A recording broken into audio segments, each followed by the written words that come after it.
Welcome back to episode 15 of the Tech Lounge, and I'm joined here by Kev from Tech Showdown. How you doing, man? Doing great, Brian. How about you? Yeah, doing really well, getting back into the groove. The weather is sub 30 degrees at the moment, so I can finally work again, and you've probably seen that on the channel. There's been quite a bit of content coming out lately, so it's going to be more to come too. That's good, man. It's just like you need start wearing a jacket now. Yeah, it's getting under that 30 degree, you know. Jeez, and go outside. Oh man, I need to wear my hoodie. Well, according to rumors, I might have to go get an AMD jacket.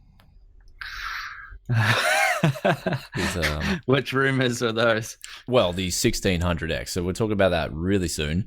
Pull it up here. This is the biggest piece of news we've heard yet. The most solid piece of news is this Cinebench R15 Score. Everyone's been looking out for this because it shows that max potential of a CPU, right? On all threads, loaded up to the hilt.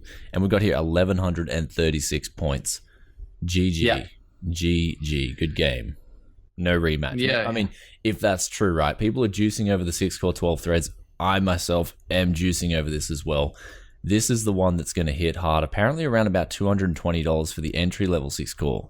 And that's going to be overclockable. So we discussed this last week, but this piece of news is huge. I just did a video recently saying the IPC is going to be really damn good if that Cinebench Z score is anything to go by. So yeah, that's going to be really good. So take heed of that. Also built Unicron. See that in the background? There it is there. What, man? No, just so good. The one thing that's interesting from the from these benchmarks. I'm just gonna turn it on. What's up? I'm just gonna quickly turn it on. Okay. The multi-threaded performance is very, very good. So that makes a lot of sense for productivity users. People like me, people like Brian, and that will require it. What most of the gamers are looking for, though, is a single-threaded performance. And that's where things have been slightly a bit more interesting. Oh, wow, it does look nice. That everyone's not so sure about the single-threaded performance. But, yeah, judging by the Cinebench scores, if they're to be believed, that's an extremely good multi-threaded score. The multi-thread's going to be good, and that's 12 threads. So that's looking like it's comparable to a 6800K already. Like that's looking like it's in the same sort of ballpark. And the 6800K is a really, really good CPU. Like the 5820K was an awesome CPU. That was kind of like the person who wanted more than just a 4-core, but still wanted to be, on not a budget, but still wanted that value for money CPU play, went with the 5820K, as opposed to the 4 cores or the 8 cores. The 8 cores were too expensive. So this is looking like the 6 cores just looking like it will be it for like almost everyone. Because this is looking pretty good. I mean, pretty damn good. Yeah. I mean, you won't need the 8 cores, but honestly, if it's this damn good, I might even switch over my main rig to the 8-core 16 threads, for rendering and whatnot. This is looking really damn impressive. And from that, you can say that the single-threaded performance, again, it's looking like maybe it'll be broadwell-e performance, which is so impressive. Exactly right. Yeah. Again, it's all rumor mill. I mean, a lot of people are right. We've got to wait until we see the actual real results coming out. But I mean, it doesn't look photoshopped. It doesn't really look photoshopped. I mean, it could be photoshopped. No. You have to be really damn good at Photoshop. No, I don't think it would be. No, I wouldn't say so. I mean, but I think there's so many leaks now. We've just had so many over and over and over and over, and they all seem to be telling the same story, no matter if it's a leak of the 6-core or the 8-core. And that story is that the multi-threaded performance is absolutely superb on Ryzen. The single-threaded, as I said, is what's interesting because there are quite a few people saying it's going to have IPC of around that's slightly better than broadwell-e, which would be in and of itself quite impressive.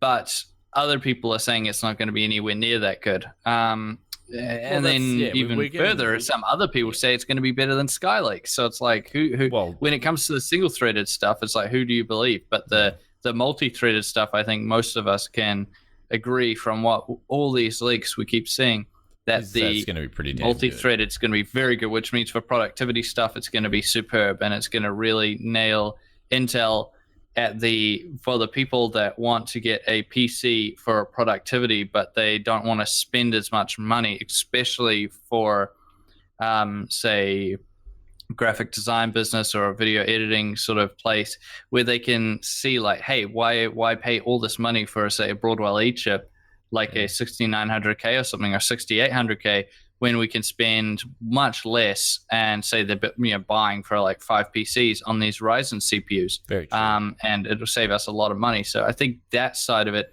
is something being overlooked because everyone just keeps looking at it purely from the gaming point of view, whereas a lot of these comparisons are to broadwell-e CPUs, and broadwell-e was never made to be for straight gaming. That's what the normal core lineup is for. So that's what I think is kind of interesting. 6 cores is kind of, for me, it's becoming the new norm. Then again, I do a lot more than I guess the average person would do, but 6 cores and 12 threads is what I need.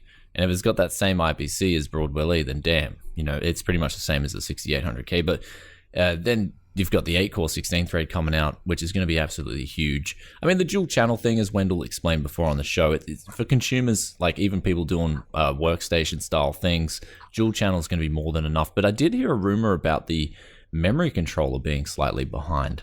So even though the IPC gains are good and whatnot, the memory controller is apparently a little bit laggy. So that's one thing that's coming out. I mean, you won't be able to see for sure until we get the chips and do the full range of benchmarks through them. But one thing's for sure is it's looking like Jar Jar Binks has been helping out AMD, Team Red. He's the Sith Lord that you never knew about, and now he's coming in, and he's been helping with things behind the scenes.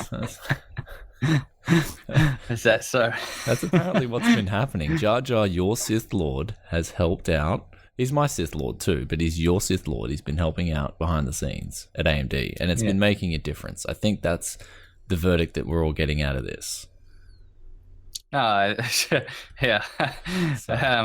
But the other thing that was interesting in that article, scrolling down a bit, is they had the 3D Mark Firestrike physics score.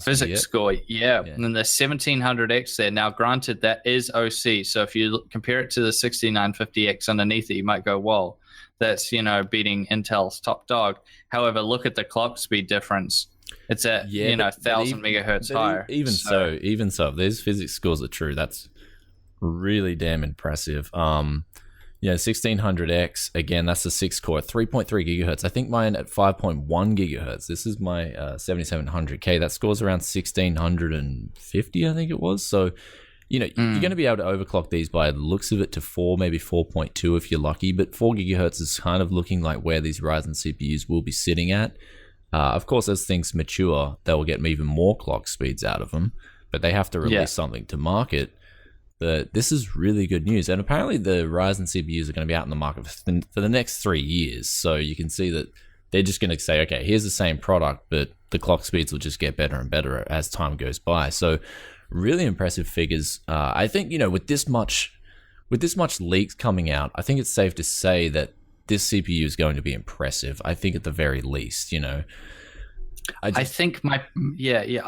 definitely agree with that. I think my prediction right now, and I've thought about this a lot, Intel will still they will still have the fastest single-threaded CPUs in regards to KB like the 7700K. Just right.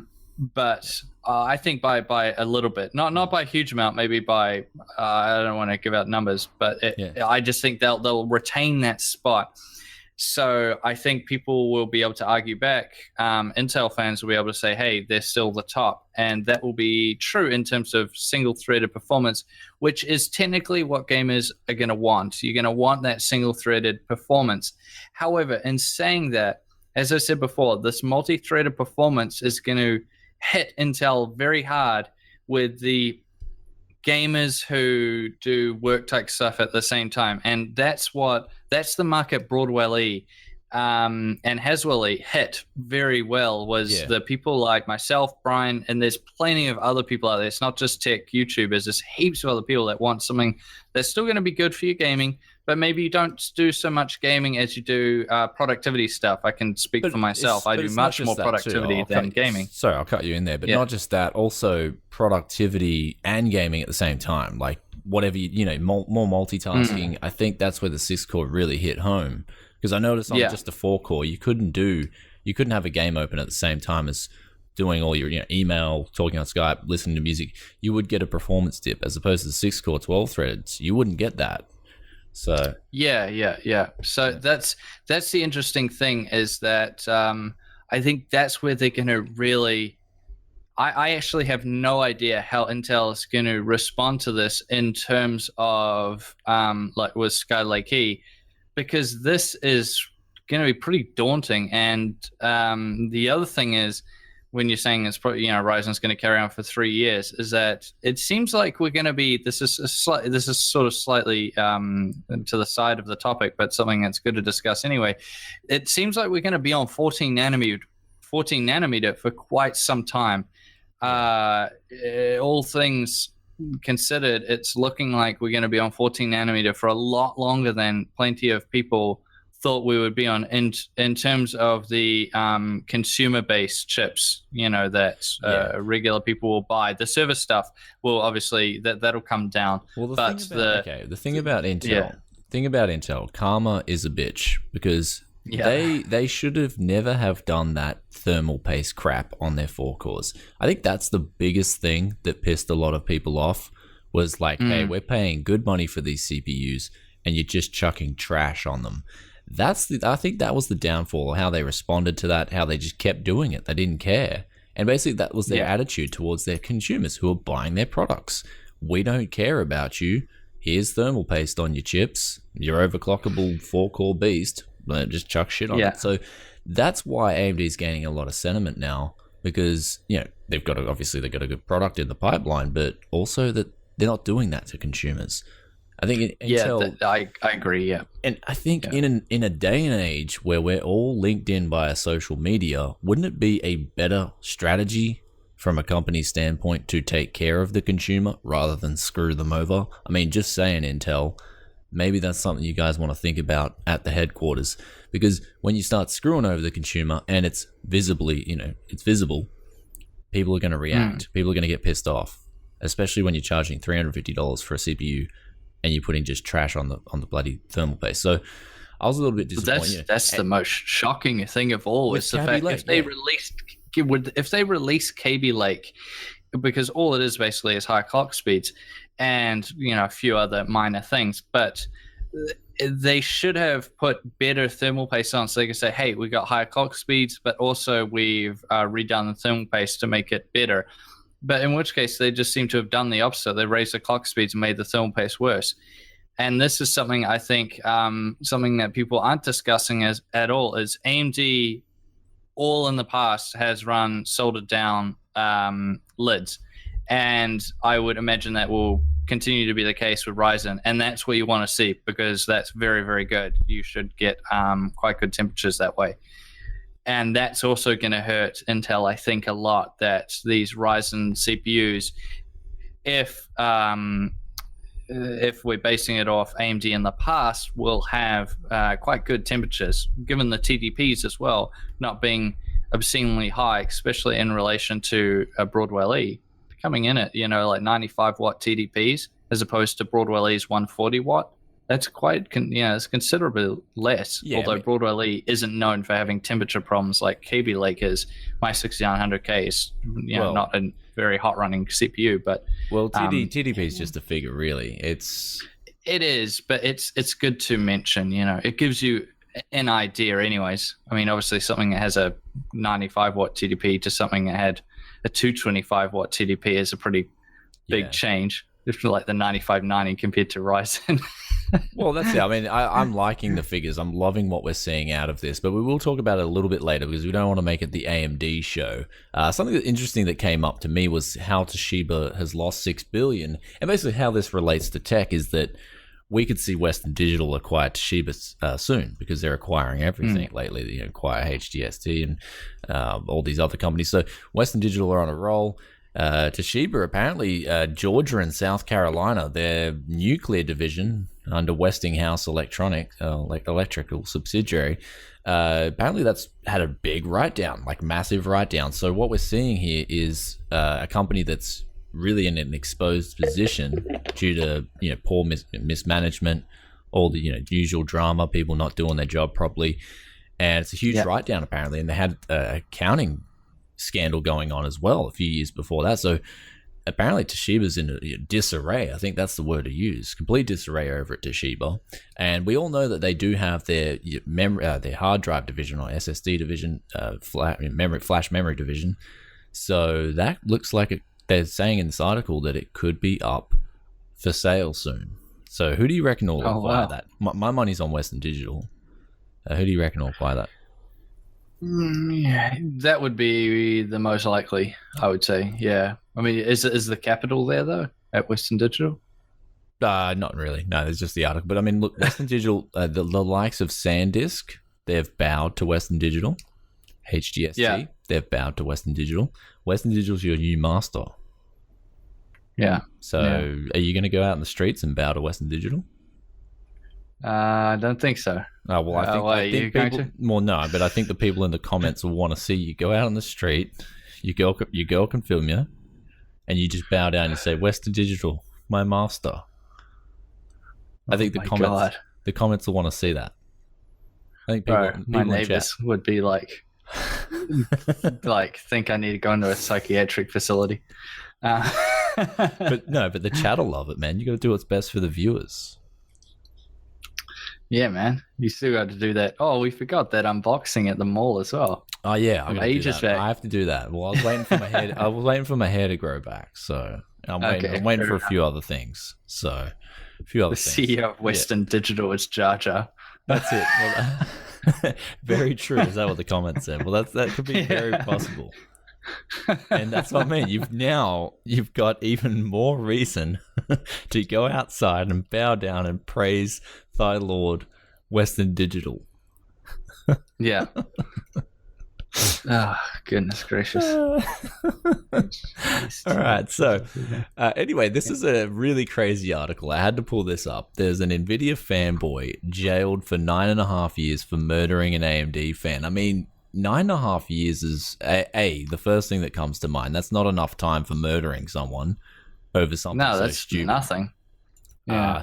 But apparently these guys, they're two friends or two colleagues, old acquaintances. They met back, they met up again, having a few drinks, and they started talking about graphics cards.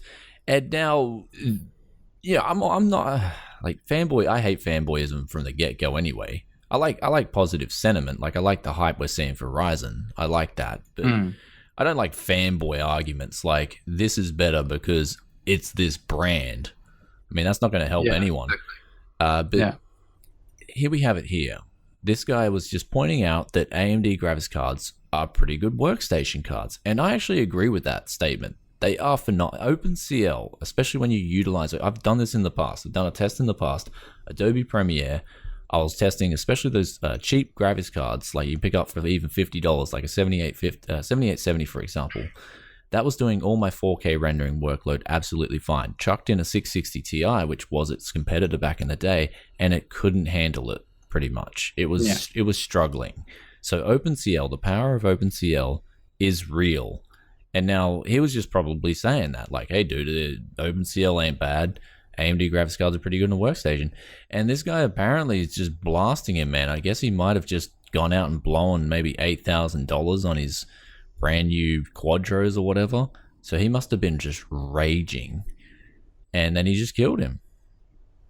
Yeah, it's a bit of a shocker as well. Yeah, struck him twice in the head and then grabbed a kitchen knife, stabbed him 11 times and burned the body. So this guy was obviously, 9.5 years in a Russian prison, though, is probably pretty rough. So compared to maybe the Australian and New Zealand ones, though they're not that pleasant here, but I suppose their ones are probably even worse. But I just want to think, imagine how, the detective that figured this out or got put on this case must have just been face palming the whole time, thinking, what on earth is, how could this be a reason? How could this be a motive type thing when he was trying to figure it out? Oh my goodness me! It I makes guess, no sense. I mean, usually the rage comes from people who can't debate. Like, I find that, like, because, you know, my brother, he rages all the time when we're in an argument. It's because you argue fact with these people and they can't handle it. Oh, shit, you pointed out my, you know, hypocrisy. Bang. I'm just going to kill you. Yeah, Like, violence seems to be something that we're seeing more and more that people use when they don't have an argument against whatever it is. They just turn to it. It's just kind of sad to see, but this is a very stupid thing. And fanboyism. And the thing is, you're seeing it in a lot of other things too. You're seeing it in politics, religion, every other freaking thing you go to. I mean, this is just now it's coming into the tech community. No. Yeah, it's just stupid. But I've always said, you know, you shouldn't be being a fan of a certain company. That's fine if that's what you want to be. But at the end of the day, we should always just care about what's the best. You know, like I'm not a fanboy for any company. I just care about what's good. You know, and so should you guys. What's your best? What's the best value for money? If it turns out to be Intel, or it turns out to be AMD, or it turns out to be Nvidia, or whatever the thing is, you should just buy whatever's best. Don't buy for the brand. Buy because, oh, this one has the features I want, the performance I want, at the price that's better than the competitor. Okay, then you just buy that one. You don't go, oh, I'm going to spend all this extra money on this other brand just for brand loyalty. But I think nowadays what you are do, being though. loyal I think that's the new trend. Nowadays, just like, look, I'm going to go out and buy this CPU because it's AMD, and that's it. And you go back to we'll go back to the old school fanboy days. I just got to go get this CPU because it's Intel or it's AMD, whatever. I think that's what's going to turn into. No, I think it's very silly. But bring back the blind fanboy. Bring it back. Oh no, we have to make it go away. We have to bring back the blind fanboy. So this guy, the Nvidia fanboy. He was a blind Nvidia fanboy. I think they need to change the title because A, he's definitely a big idiot, and B, the guy did have a very valid point. The AMD graphics cards are pretty good in the workstation environment. They are. If you know how to utilize OpenCL properly. So, damn. Anyway, back onto AMD benchmarks and rumors and all this stuff. So the 1800X, it's apparently rumored to rival the 8-core from Intel, their $1,000 CPU. So this is what we're seeing. Again, another rumor mill, but honestly, we looked at the 1600X benchmark before that Cinebench score. That is promising a lot.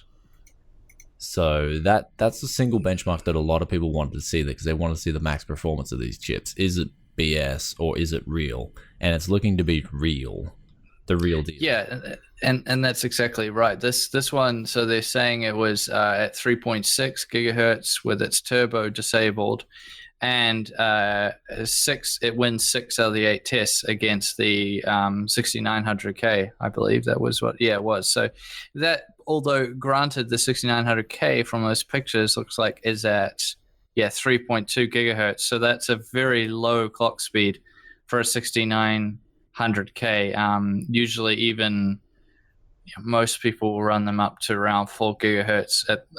Anyone buying them will usually overclock at least a little bit if they're buying such a high-end Intel CPU. But it's still quite interesting. I think what we'll see is this 1800X, the 8-core Ryzen, will probably only be picked up with those people that are doing more productivity stuff. I think for gamers, if you're just purely going to be gaming, I think you're probably much better off going for that 6-core. The 1600X. I think there's pretty much, from what I've seen so far, there's going to be pretty much no reason to go to the 1800X. Now, if you're someone doing productivity as well, then sure, go for it. But purely gaming, I think you're better off sticking to those quad cores and hexacores. But yeah, interesting single-threaded performance. They're saying 4% higher IPC versus broadwell-e. That's pretty good. Well, that's what I was saying when I did that. When I looked at that CPU-Z benchmark and did that video. Video for you guys on the Beast is Rising. I just did some calculations based off that CPU-Z benchmark, and I was looking at roughly 10% slower to roughly 6%, even possibly 6% faster than Skylake and Kaby Lake. So that's just based off the benchmark. Again, really just theory crafting stuff, but you're starting to see the more benchmarks are leaked and the more you do those calculations, the more that's where the ballpark's sort of getting to. It's actually really damn competitive. More competitive than I thought it would be. Much more competitive. It's actually Intel's dropped the ball in a few different ways. They've let AMD have the chance to catch up, and now AMD are catching up. Yeah, and it seems like Intel was woefully unprepared for Ryzen coming out because they have such a horrendous CPU launch like Kaby Lake right before your competitors bring out all their hot new CPUs. All that bad press doesn't seem to have, isn't a very good idea. But yeah, the 6-core Ryzen, like the 1600X with a B350 motherboard, which that's compared to compared to Z270, that's coming in at a vastly lower price point. So, I think that's going to be really good. We'll talk about the motherboards a bit more. I just want to quickly mention this. Yeah, apparently they got a MasterClocker tool as well. So just like they had their Wattman in their graphics cards, they're bringing out a new overclocking software. Again, it's something that adds to the consumer. A lot of people did like the Wattman. I personally wasn't a big fan of it. Again, I'm not going to be a big fan of software. I like to get my overclocks perfect in the BIOS.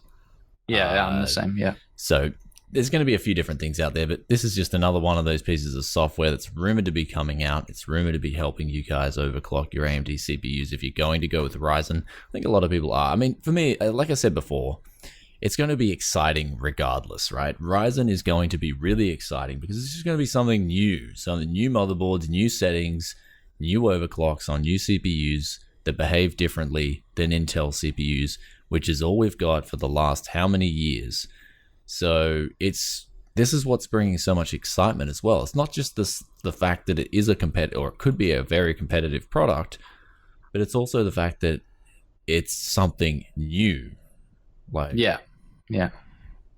Praise something fresh that people will be interested in. I think it is. That's exactly right. Praise Jar Jar.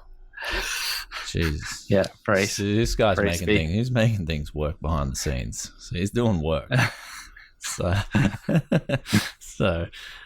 motherboards. But let's get on with these motherboards. There is just a heap. This article is actually really good. So WCCF Tech, they've been pulling out some really good articles lately. I mean, I've been reading a lot of this stuff. There's I think they've tamed themselves from going overhype and just saying, okay, here's what we've got.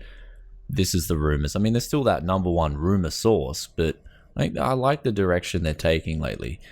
So we've got here the titanium. I've got the titanium motherboard here at the moment. That's going to be a really solid motherboard. That'll be like the best. That'll be the duck's nuts, the best of the best. Then you've got here the crosshair formula. That looks like it's the Zeus's big bad boy. So which one do you like? I mean, we're going through the motherboards here. Which one really stands out to you? So I'm just slowly scrolling through all these motherboards. Well, I mean, a lot of them look quite good. I was mainly quite interested when I read this article on the differences between them. So basically, the main ones that you guys out there will probably be interested in be the A320. So far, that's looking like your micro ATX board. The mini ITX, the B350, which is going to be the mainstream board, which probably the vast majority of you guys will be getting, and the X370, which is going to be the enthusiast board.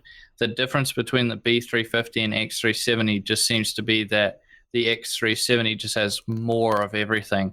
And a little bit more PCIe 2 lanes, apparently, a little bit more USB 3, a little bit more of a little bit more of a little bit more. So more 10-phase power compared to the 6-phase and a few other things. So that'll be the one for the enthusiasts who are going to be going crazy with overclocking. Also, the people running SLI or Crossfire setups will want to head that way as opposed to the B350. But for the people that are running just a single graphics card, they're not going to be going absolutely crazy with overclocking. You can still overclock on the B350, but it'll be for the people that are, they still want to, but they're not going to go crazy with it. I still think the B350 is pretty damn cool because it's got that legacy PCI slot on there. So my favorite picks, I'm loving this MSI B350 Tomahawk. This thing looks incredible. Looks amazing. It just looks different. I like what they're doing with that. Looks really different. Also, ASRock, when I looked through here earlier, ASRock did have a really cool B350 board, that the Pro 4, that's right, the Pro 4. Yeah. So, I mean, there's just so many boards on this article. It's pretty cool. Pro. There we go. Look at that. That is Pro. They're using the battery in the O. That I love that. It's original. I know that looks like a really nice board, and the estimated pricing right now, apparently B350 is going to start at what they say is $70 US, although that will be for a very basic motherboard. Oh, that'll be for some of these more heat sink. Yeah, you wouldn't want to overclock on the bare bones. If you're going with a 6-core, for example, you do want to pay maybe. I'm looking at around $100 board that's got a solid, VRM on it. Mainly, it's got a solid VRM. That's it. But that Pro 4, for example, the one you were just looking at, they're not sure what price point it's going to be coming in at, do they? But I would imagine that would be, for the American viewers out there, about $110 US, I would imagine. Do you think that's fair? 110, 120? I think 100 flat for the Pro. 100 flat? Yeah. B350 Pro 4, 100 flat. Well, that's what I think. And it's looking like it's got the same VRM as the gaming K4. You got to remember the B350 is going to be the cheaper chipset. Not only is it going to cost less for the board manufacturers to license the chipset from AMD, but they're also putting less on the board to begin with anyway. So you can see that those savings are going to come through to the consumers. So the Pro 4 has always been that decent midway board that's got a decent VRM. It's got decent onboard audio, decent NIC. Who knows? It looks like they might be using an Intel NIC. Whatever. It's going to be an awesome board for the money. That's going to be my pick. 6-core, cookie cutter overclock, cookie cutter build. I think that's what it's going to be looking like. I think the Tomahawk, you're going to be paying a little bit more cosmetic tax on that board from the looks of things. Just saying. Looks like you're going to be paying a little bit more cosmetic tax there. Okay, one of my English is gone. Okay, cosmetic. Okay. I think the other one that looks quite good. I'm turning Kiwi, man. Cosmetic ticks. Jeez, don't start this again. The one I thought was interesting out of this list, it was about halfway down the page, is the Gigabyte X370 Aorus Gaming 5. That looks awesome. I think that thing's going to be... Right now, we're going down. It's going to be a beast, I reckon.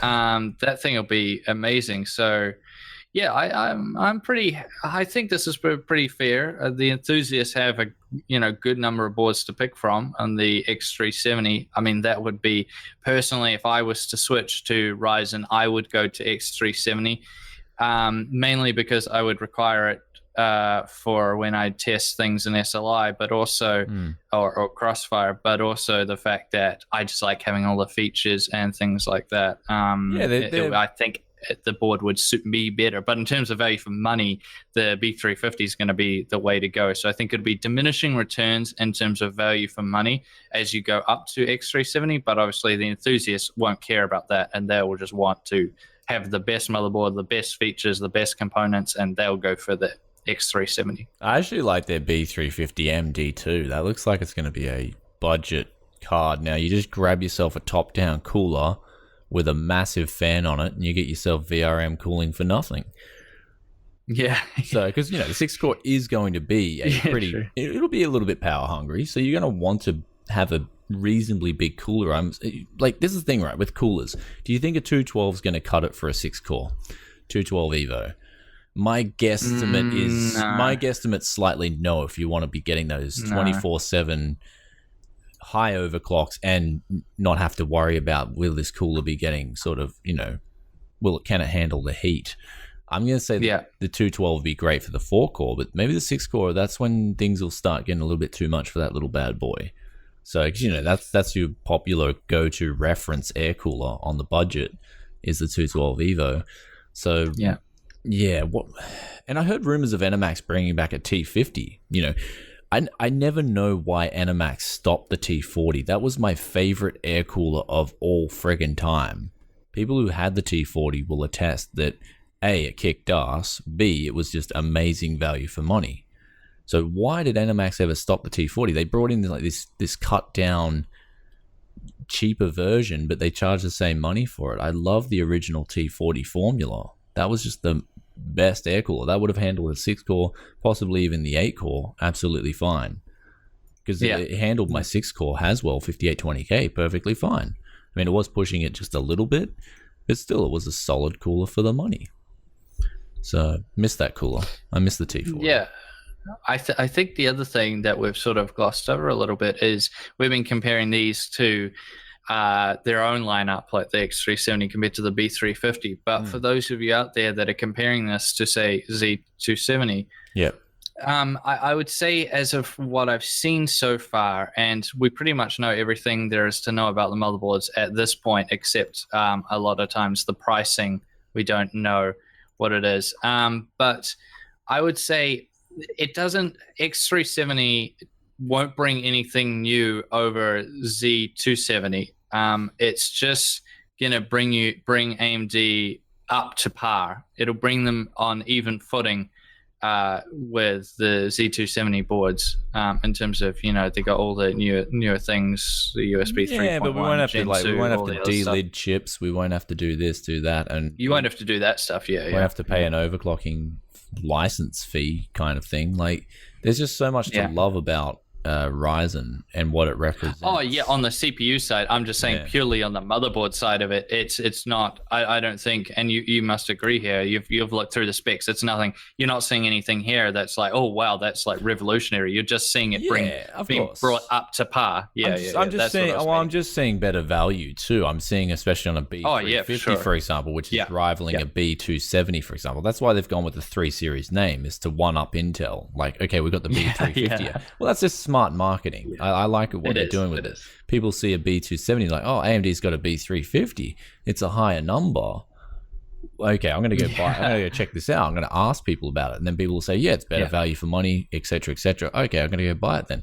So that higher number automatically gets people questioning. Oh, okay, this is the competitor's product, and it's got a higher number. Is it better? I'm going to go ask a few questions, and that's what I like about that marketing scheme. First up, the second thing I like is the price. You're not paying for an overclocking. It appears to be, especially with the $70 rumored price tag. You're not paying for an overclocking license fee on your motherboard, which Intel have double. I've accused them in the past of this, is double dipping on that overclocking license fee. They do it on the motherboard and they do it on the freaking CPU, and it's like, enough is enough. Don't charge people for extracting more out of their hardware because they can. It's like charging someone. It's basically like this messed up sort of weird communist system going on. Okay, you're skilled. We're gonna charge you money because you have a certain set of skills. Huh? Yeah. Like, I just, people, we're just tech enthusiasts, man. We're just born this way. You know what I mean? Yeah. Why discriminate? It's kind of like discrimination in ways. So we got to fight back. And the way we fight back is by going out and buying an AMD motherboard and CPU regardless. And then, I don't know. So that is a big thing for me, is because, that's how overclocking originally was. You got your CPU in, you got your motherboard in, and if you were a noob, and I remember when I first got into the game, I was a complete noob. You're like, oh shit, overclock. Yeah. Oh my god, computer crashed. I'm just going back. I'm reverting everything back to the stock settings. I'm never touching this again. And that's how you were when you got into this. But then you slowly started learning. Your friends were like, dude, you've got to overclock. You're getting free performance. And you learned the ways. Of course, if you couldn't be bothered, you just didn't learn the ways. But it was a hobby. It was like an interest. And you learned the skills. And then you pass those skills on to fellow Padwans. Yeah, I think Sith Lords. The thing I think a lot of people learn when they get into tech, especially if they start overclocking after they've maybe built their first PC themselves or something, and then they go to overclock it and they have trouble, is that a lot of people fall into this trap. Maybe not so much now, but a few years ago it was very common to hear about this, of people buying very cheap motherboards because they're like, oh, it's just the motherboard. Why do I need to buy an expensive one? Yeah. Then when they go to overclocking, they realize, oh, this is so limiting. And that's what I think a lot of people have learned now, that if you're someone who is, going to be doing good overclocking or want to be getting good overclocks out of your CPU, you will need to get a good motherboard in order to achieve that a lot of times. See, you're going back to a time when they started to segregate the market That's when they started to say, okay, there's people overclocking, we're going to make them better motherboards, whatnot. Yeah. I can think of maybe X58 comes to mind, or LG A7 Zen 5. That's exactly the generation I was speaking so of. I'm talking about way before that, right? Way before that. Even your cheap motherboards, way back. We're going back like maybe 2000 era, Limp Bizkit era. We're going back to there. And that was when even the cheaper boards were just built like brick shithouses. It was incredible. Of course, things have changed. Companies want more profit, blah, blah, blah. You can't really blame them in that sense. But I think it's gone too far in that Intel, you're getting double dipping and all that crap happening now. So, I'd like to see the B350 hit really hard. You're not going to have to pay that Nvidia SLI license too, which is rumored to be about $10 apparently a motherboard. So that's why the B350 is really shaping up to be the value king of motherboards. Just my pick. It's just my pick. With the 6-core, you're going to see maybe, hopefully, even a $300 combo that just kicks absolute ass. $300 for the motherboard and CPU. For sure. $300 for motherboard, CPU, and then of course you throw your cooler on. Enemax, please bring back the T40, and then you'll just have the 3-way combo. That'll just be amazing. That would be a hell of a deal, actually, if you think about it. If it was a $300 deal for the CPU and a motherboard, would be very good. But that's exactly right. I think that will be the big seller for the mainstream. And AMD is going to claw back a lot of that market share. Well, it's $330, right? So maybe throw in a $30 T40. So you got now $330, and then you get thrown another $5 for a KFC $5 meal deal. So you got $335. You get yourself a KFC lunch. You're ready to build your PC. This episode brought to you guys by. Oh man, I'm going down and getting a $5 meal deal today. So going to the gym. Going to go overclock after this. Then go down and get a $5 meal deal from KFC. And I'm not getting sponsored at all. I just love the $5 meal deal.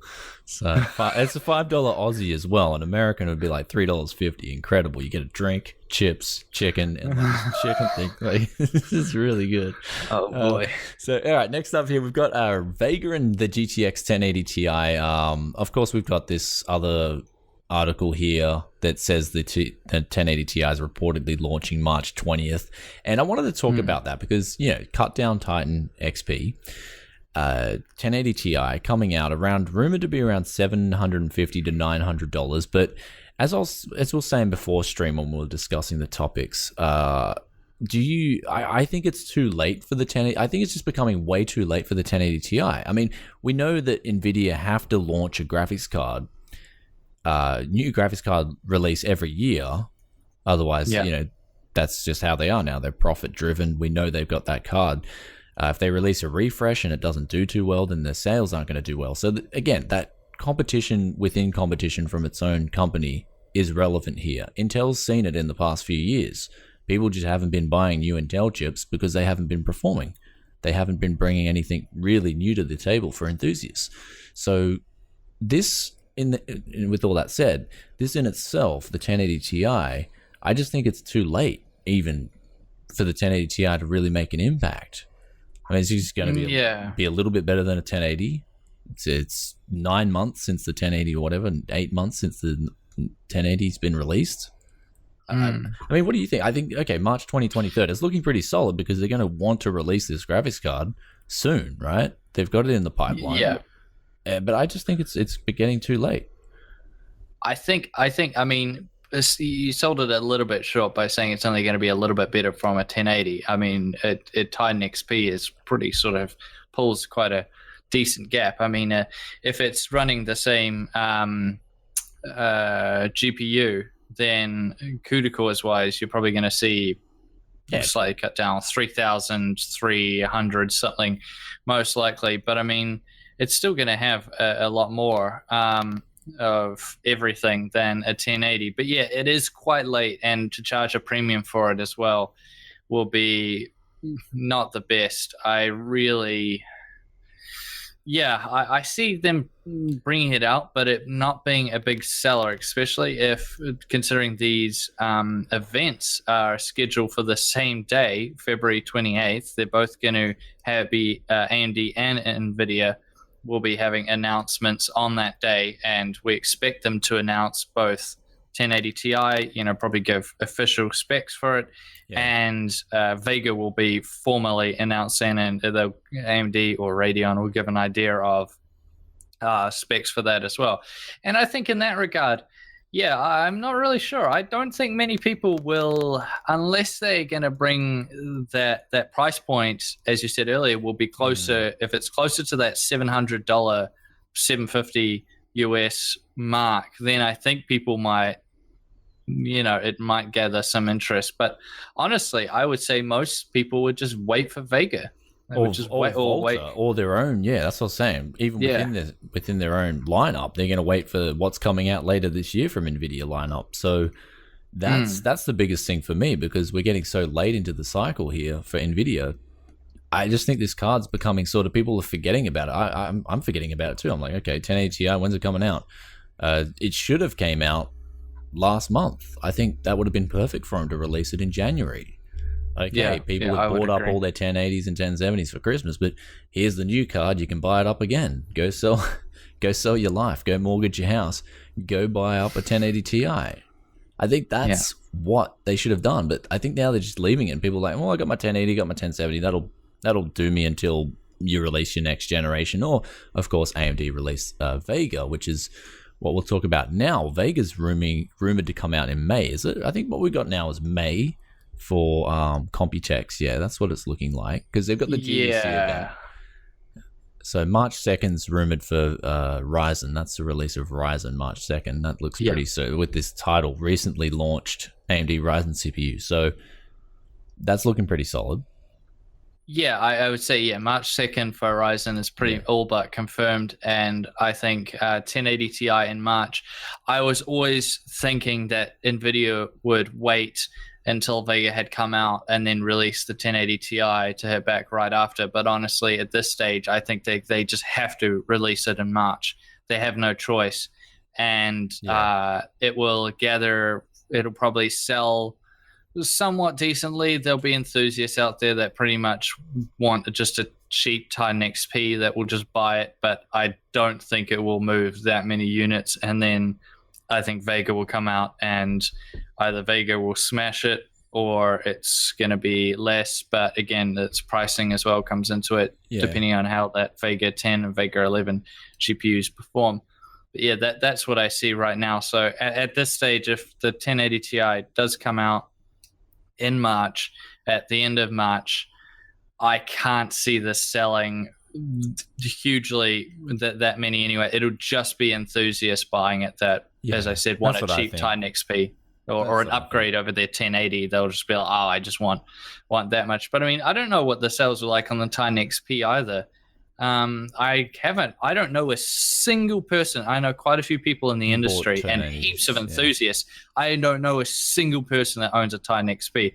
I didn't even test it. I didn't even get my hands on one. I don't know anyone who bought Titan X before that, or Titan before that. So it's getting to that price point where it's just, it's a graphics card. Okay. It's just too much. So, it's just too much. I can't afford this.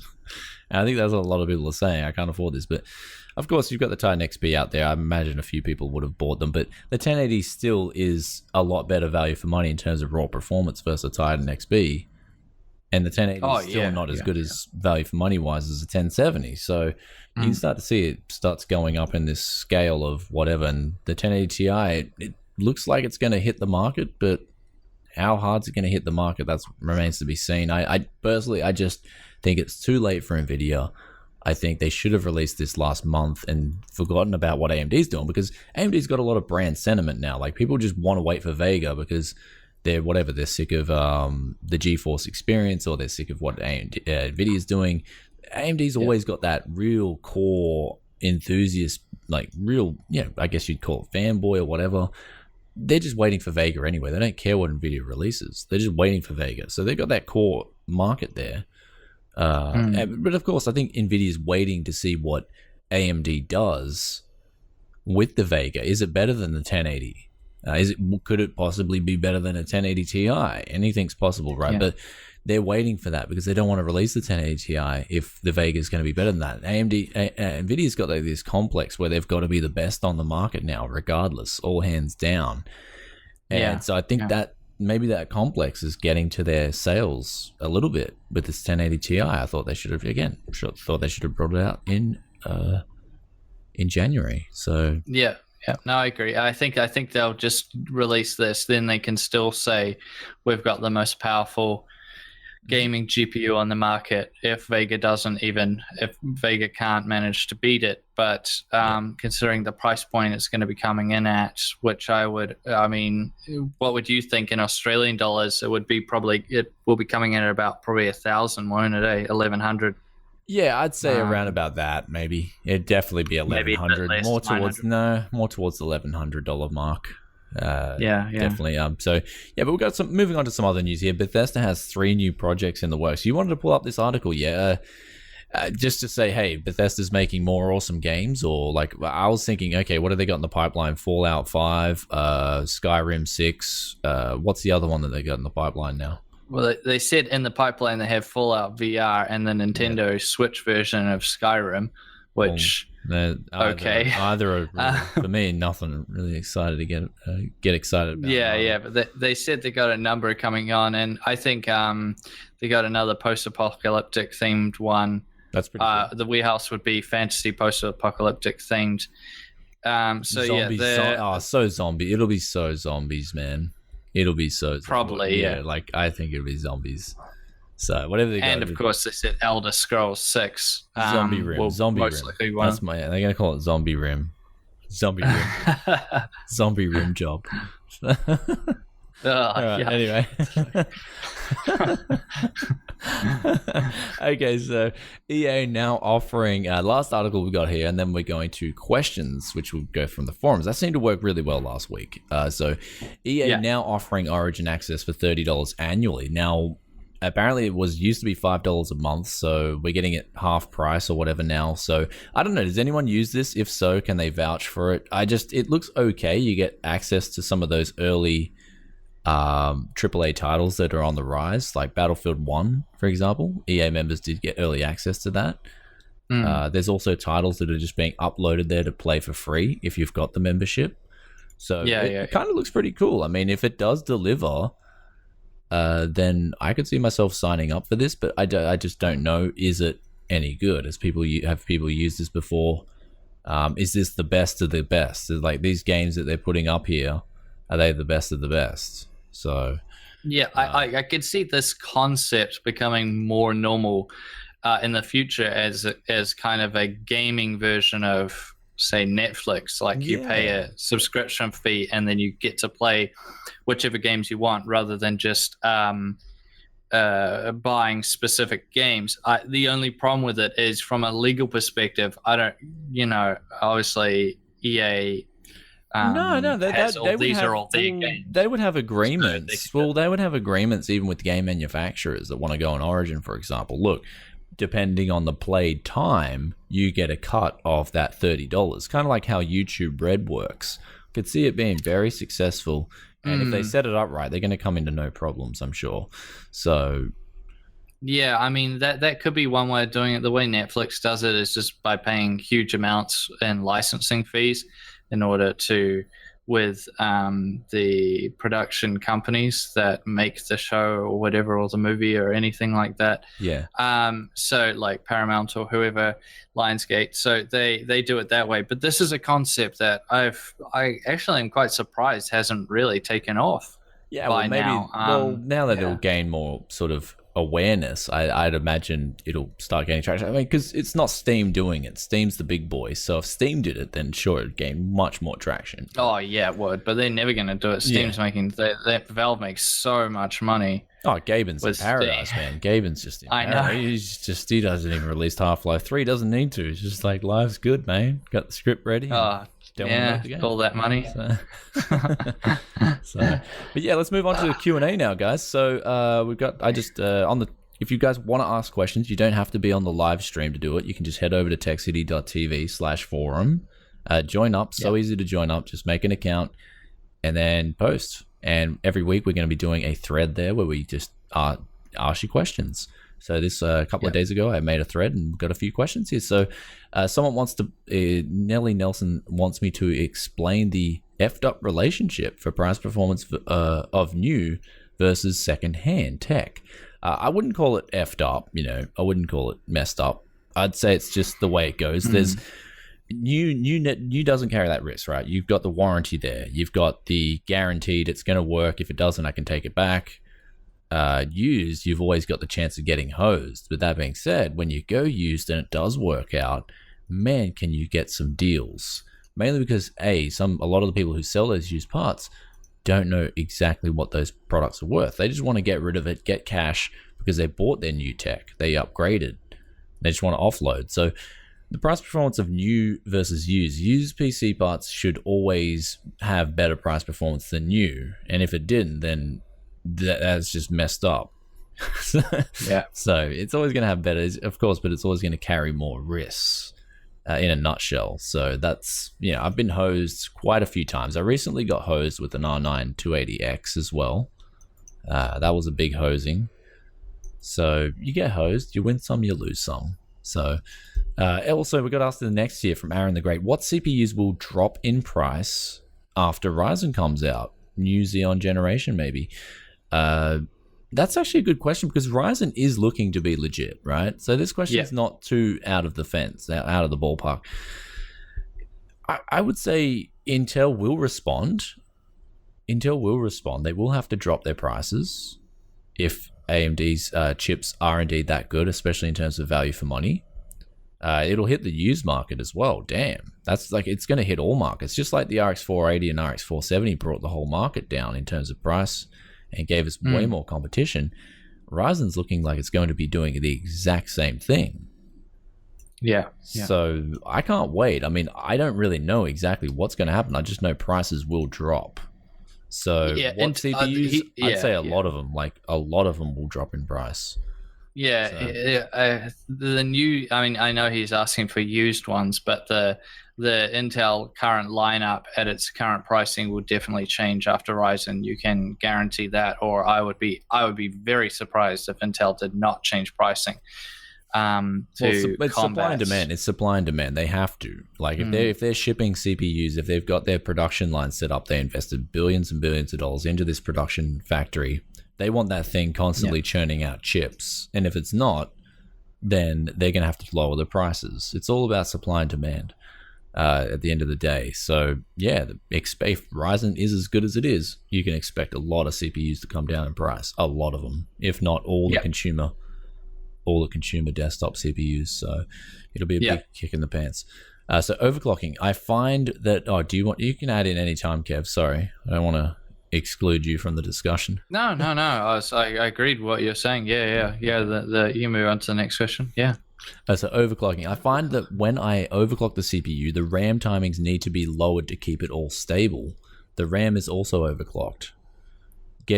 So what's best, getting max megahertz out of RAM or keeping the speed lower and making the TRAS settings as low as possible?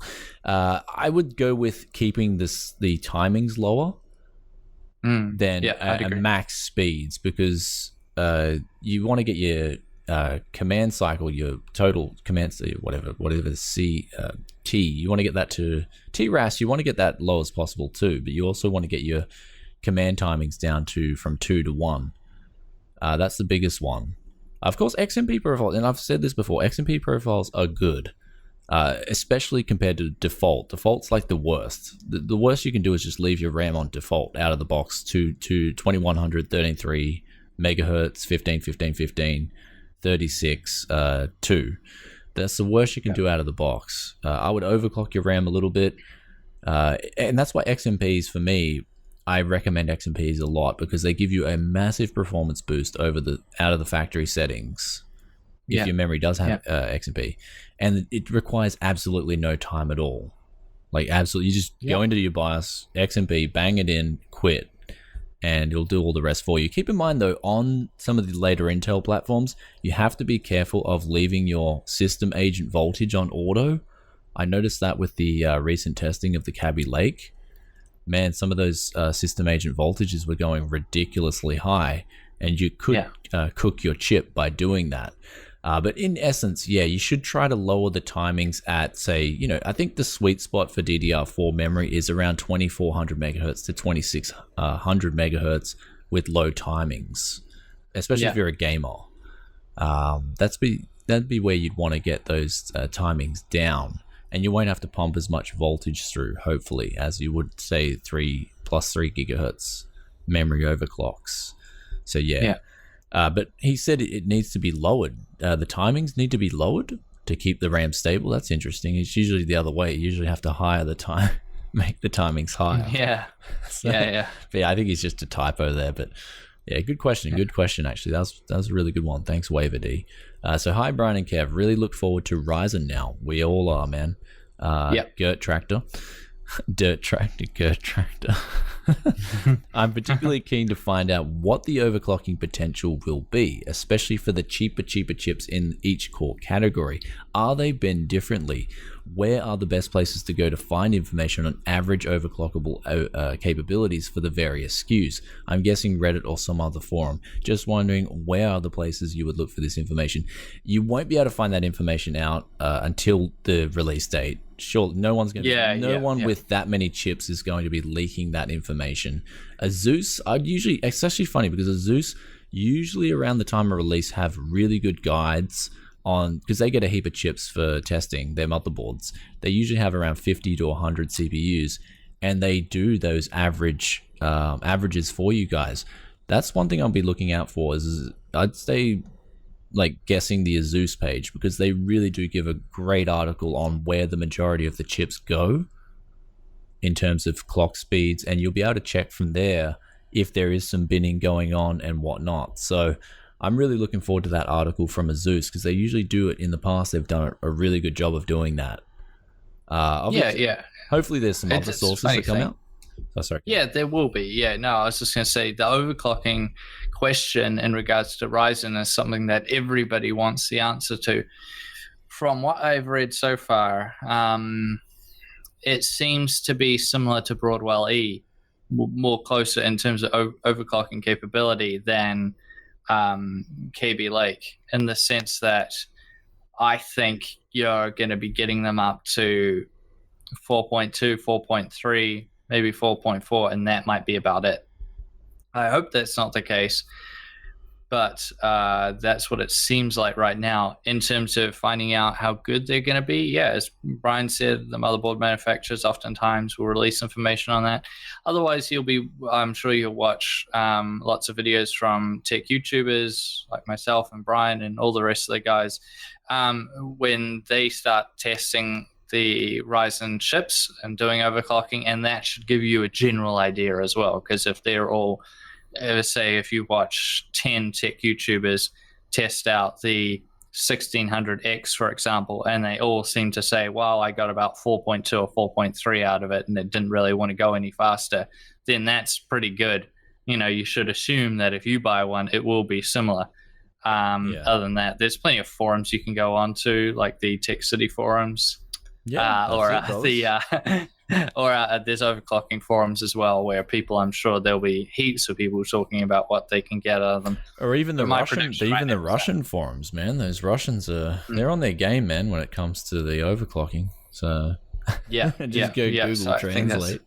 So they'll tell you where the engineering samples are at too.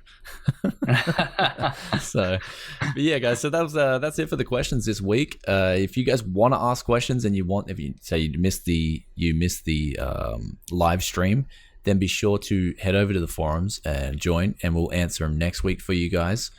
So I'll be making a new article. And of course, I'll probably head over to the chat. We've got the live chat going on right now. I'm just going to head into the chat and answer and just chat with you guys. And we'll catch you guys next week for episode 16 of the Tech Lounge. I hope you guys enjoyed this week's episode. And a big thanks for Kev for joining us this week. Kev, you got any closing statements? Oh, just this is great. And I'm really looking forward to Ryzen now. We're close, only 2 weeks away. Yeah. And there's a lot of stuff, so many leaks coming out now. It's just crazy. So obviously we are very close to release date, because that's when you get all these huge amounts of leaks coming out. Yeah, but apparently there's this thing going on out there, AMD-itis or something. Like apparently people's PPs are just being too erect for too long, that they're falling off now. Like that's apparently a rumor going, because they're just watching the rumors and they're, it's getting too erect. Like that's a problem. So I hope people fix that on release dates. So anyway, guys, we'll catch you guys next week for the Tech Lounge. Thank you all for joining in, and we'll catch you guys next time. So see you guys. Yeah. See you guys.